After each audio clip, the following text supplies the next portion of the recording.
नमस्कार दोस्तों, मेरा नाम है एडवोकेट आशीष कुशवाहा। हम आज कल वाला टॉपिक है, उसी का पार्ट है संगठित अपराध का। इसमें संगठित अपराध में एक सिंडिकेट संरचित आपराधिक समूह होता है जो लाभ के लिए अवैध गतिविधियां करता है। इसमें यह है कि संगठित अपराध सिंडिकेट से दो या दो से अधिक व्यक्तियों का एक समूह अभिप्रेत है जो एक सिंडिकेट या टोली के रूप में या तो अकेले या सामूहिक रूप में कोई विधि विरुद्ध कोई क्रियाकलाप करता है। दूसरा, सतत विधि विरुद्ध क्रियाकलाप से विधि द्वारा प्रतिषिद्ध ऐसा कृत्य अभिप्रेत है जो 3 या अधिक वर्ष के कारावास से दंडनीय संज्ञेय अपराध है, जो किसी व्यक्ति द्वारा या तो एकल या संयुक्त रूप से किसी संगठित अपराध सिंडिकेट के सदस्य के रूप में या ऐसे सिंडिकेट की ओर से जिसके संबंध में एक से अधिक आरोप पत्र 10 वर्ष की पूर्ववर्ती अवधि के भीतर सक्षम न्यायालय के समक्ष दाखिल किए गए हैं और किया जाता है, और उस न्यायालय ने ऐसे अपराध को संज्ञान ग्रहण कर लिया है और जिसमें आर्थिक अपराध भी शामिल है। इसमें आर्थिक अपराध के अंतर्गत है आपराधिक न्यासभंग, कूट रचना करना, करेंसी नोट, बैंक नोट और सरकारी स्टाम्पों का कूटकरण, हवाला संव्यवहार, बड़े पैमाने पर विपणन, कपट या किसी प्रारूप में धनी फायदा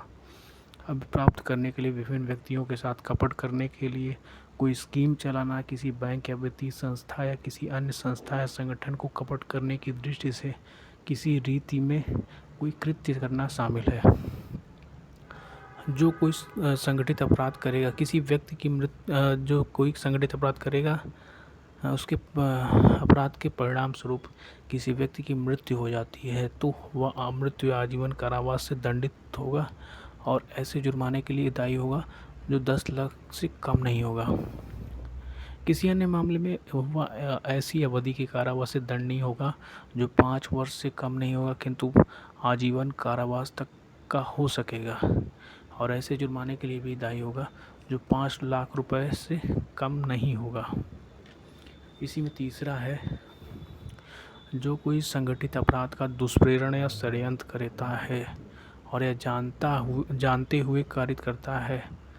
कि किसी प्रारंभिक कार्य में अन्यथा नियोजित होता है, वह ऐसी अवधि के कारावास से दंडनीय होगा जो 5 वर्ष से कम नहीं होगी किंतु जो आजीवन कारावास तक की हो सकेगी, या जुर्माने के लिए भी दायी होगा जो 5 लाख से कम नहीं होगा। इसी में चौथा है, जो कोई संगठित अपराध सिंडिकेट का सदस्य है वह ऐसी अवधि के कारावास से दंडित होगा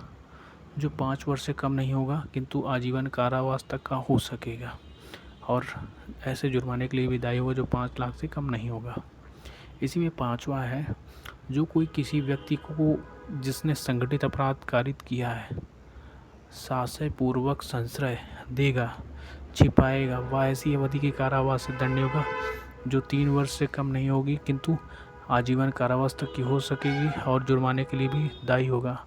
जो 5 लाख रुपए से कम नहीं होगा।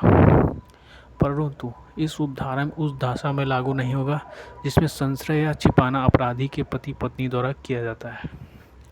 इसमें छठवां है, जो कोई संगठित अपराध कारित किए जाने से या किसी संगठित अपराध के आगामों में व्युत्क्रम या अभिप्राप्त या संगठित अपराध के माध्यम से अर्जित की गई किसी संपत्ति पर कब्जा रखता है, वह ऐसी अवधि के कारावास से दंडित होगा जो 3 वर्ष से कम नहीं होगा किंतु आजीवन कारावास तक की हो सकेगी, और ऐसे जुर्माने के लिए भी दायी होगा जो 2 लाख से कम नहीं होगा। इसी में सातवां है, यदि कोई व्यक्ति संगठित अपराध सिंडिकेट के सदस्य की ओर से या किसी भी समय ऐसी किसी जगह में स्थावर संपत्ति को कब्जे में रखता है जिसका वह समाधानप्रद लेखा नहीं दे सकता, मतलब इमूवेबल प्रॉपर्टी को रखता है जिसका उसके पास कोई कागज नहीं है, तो वह ऐसी अवधि कारावास से दंडित होगा जो 3 वर्ष से कम नहीं होगा किंतु 10 वर्ष तक की हो सकेगी। जुर्माने के लिए दायी होगा जो 1 लाख रुपए से कम नहीं होगा। तो दोस्तों, ये संगठित अपराध के जो कितना कारावास और कितना जुर्माना है वो था। धन्यवाद।